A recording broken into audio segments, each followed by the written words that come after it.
नमस्कार बच्चों, स्वागत है आप सभी का आज के इस वीडियो में, जिसमें हम सॉल्व करने वाले हैं क्लास 9th की हिंदी की वर्कशीट। तो ये वर्कशीट नंबर 38 है और ये 30 सितंबर 2020 को आई थी। हम पढ़ रहे हैं एक कविता जिसका नाम है कैदी और कोकिला। पहले 3 भाग हम पढ़ चुके हैं, ये चौथा भाग है। तो पिछले कार्यपत्रकों में हमने जाना कि कवि माखनलाल चतुर्वेदी जी ने कैदी और कोकिला कविता में जेल में बंद एक स्वतंत्रता सेनानी के साथ साथ एक कोयल का भी वर्णन किया। प्रस्तुत पंक्तियों में कवि ने स्वतंत्र कोयल एवं बंदी कैदी के मनस्थिति की तुलना बड़े ही मार्मिक ढंग से की है। तो पढ़ते हैं कविता की पंक्तियों को। तुझे मिली हरियाली डाली, मुझे नसीब कोठरी काली, तेरा नभ नभ में संचार, मेरा 10 फुट का संसार, तेरे गीत कहावे वाह, रोना भी है मुझे गुनाह, देख विषमता तेरी मेरी, बजा रही तिस भर रणभेरी, इस हुंकृति पर अपनी कृति से और क्यों क्या कर दूं, कोकिल बोलो तो, मोहन के व्रत पर प्राणों का आसव किसमें भर दूं, कोकिल बोलो तो।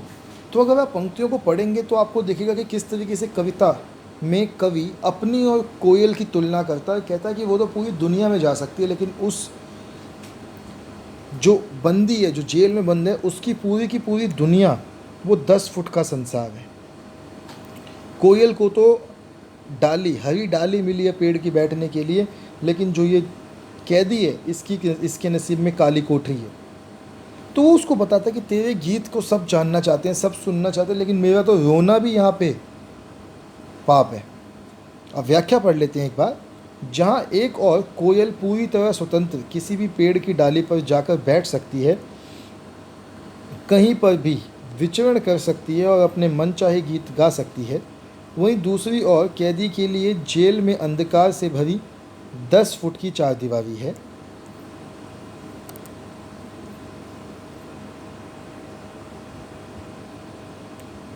जिसमें उसे अपना जीवन बिताना है। वह वहाँ अपनी इच्छा अनुसार कुछ भी नहीं कर सकता। कोयल के मधुर गान को सुनकर वह लोग वाह वाह करते हैं, वहीं किसी कैदी के रोने को कोई सुनता तक नहीं है। जो मैंने आपको बताया कि कैदी का जीवन नहीं, निष्फल है, निश्चल है, कुछ है ही नहीं उसका जीवन। इस प्रकार कैदी और कोयल की परिस्थिति में ज़मीन आसमान का अंतर है। मगर फिर भी कोयल युद्ध का संगीत क्यों बजा रही है? कैदी कोयल से जानना चाहता है कि आखिर कोयल के इस तरह रहस्यमय ढंग से गाने का क्या मतलब है। प्रस्तुत पंक्तियों में कवि ने कोयल और कैदी दोनों के अंदर स्वतंत्रता की प्रबल भावना को दिखाया है। जहाँ कोयल अपने जोशीले गान से देशवासियों में विद्रोह को जागृत कर रही है, वहीं कैदी स्वतंत्रता के लिए लगातार अंग्रेजी सरकार की यातनाएं सहन कर रहा है। इसलिए कवि ने यहाँ कोयल की आवाज़ को कैदी के लिए आज़ादी का संदेश बताया है, जिसे सुनकर कैदी कुछ भी करने को तैयार हो सकता है। कैदी कोयल से पूछ रहा है कि हे कोयल, मुझे बता कि मैं गांधी जी द्वारा चलाए जा रही स्वतंत्रता संग्राम में किस तरह अपने प्राण झोंक दूं। मैं तुम्हारे संगीत को सुनकर अपनी रचनाओं के द्वारा क्रांति की ज्वाला भड़काने वाली अग्नि तो पैदा कर रहा हूँ, लेकिन तुम मुझे बताओ कि मैं देश की आज़ादी के लिए और क्या कर सकता हूँ। तो अगर आप इस कविता को पढ़ेंगे तो कविता स्वतंत्रता सेनानियों के साथ होने वाले अत्याचारों को बताती है कि किस तरीके से स्वतंत्रता सेनानियों को कोई कुछ नहीं समझता था, किस तरीके से अंग्रेज़ी सरकार उन पर अत्याचार करती थी। तो ये सब चीज़ें इस एक कविता को पढ़ने के बाद हमको पता चलती है। चलिए फिर, अगर हमने कविता पढ़ी ली है तो प्रश्न उत्तर भी देख लेते हैं इसके। पहला प्रश्न है कि प्रस्तुत पंक्तियों में कवि को कोयल से ईर्ष्या क्यों हो रही है। देखिए, कोयल पूरी तरह स्वतंत्र है और अपने मन चाहे गीत गा सकती है, जबकि कवि जेल में है और अपनी इच्छा अनुसार कुछ भी नहीं कर सकता। इसलिए कवि को कोयल से ईर्ष्या होती है। भाई, कवि को कोयल से ईर्ष्या तो होगी ही होगी, समझ में। वो ईर्ष्या इसलिए हो रही है क्योंकि वो कोयल जो है वो अपनी मर्ज़ी के हिसाब से कुछ भी नहीं कर पा रही। जब वो अपनी मर्ज़ी के हिसाब से कुछ भी नहीं कर पा, जो जेल में बंद कैदी है वो अपनी इच्छा के हिसाब से कुछ भी नहीं कर पा रहा, इसलिए उसको ईर्ष्या होती है। प्रस्तुत पंक्तियों का भाव स्पष्ट कीजिए। तेरे गीत कहावे वाह, रोना भी है मुझको गुनाह, देख विषमता तेरी मेरी, बजा रही तिस भर रणभेरी।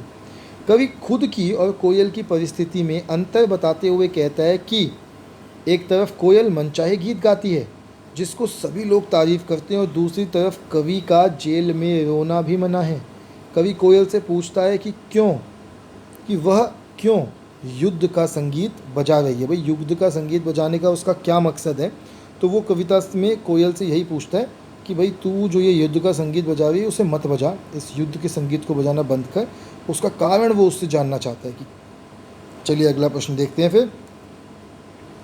तीसरा है, उन पंक्तियों को छांट कर लिखिए जहां गांधी जी द्वारा चलाए गए स्वतंत्रता संग्राम का वर्णन है। तो देखिए उसमें लिखा है, मोहन के व्रत पर, मोहन मतलब मोहनदास करमचंद गांधी, मोहन के व्रत पर प्राणों का आसव किस में भर दूं। मतलब मोहन के बोलने पर, मोहनदास करमचंद गांधी जी के बोलने पर मैं अपने जीवन को ख़त्म कर सकता हूँ, मैं अपने जीवन को निछावर कर सकता हूँ मोहनदास करमचंद गांधी के कहने पर। और चौथा प्रश्न है कि आपके अनुसार कवि देश की आज़ादी के लिए क्या क्या कर सकता है, सोच कर लिखिए।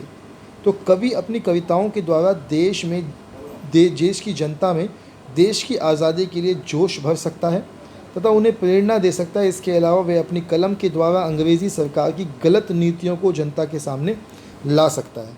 तो कवि जो कर सकता है, कवि वही दोनों चीज़ें उसके सामने हैं। मुझे लगता है बच्चों हिंदी की वर्कशीट भी आपको समझ आ गई होगी। हिंदी की वर्कशीट भी हमने पूरी कर ली है और कोई दिक्कत आपको इसको समझने में होगी नहीं। कोई भी दिक्कत हो तो नीचे कमेंट बॉक्स में कमेंट कीजिए और फिर आपकी उस प्रॉब्लम को सॉल्व करने की कोशिश करेंगे। चले बच्चों, फिर आपसे कल मिलेंगे अब हम कल की वर्कशीट्स के साथ। तब तक के लिए stay healthy and stay safe.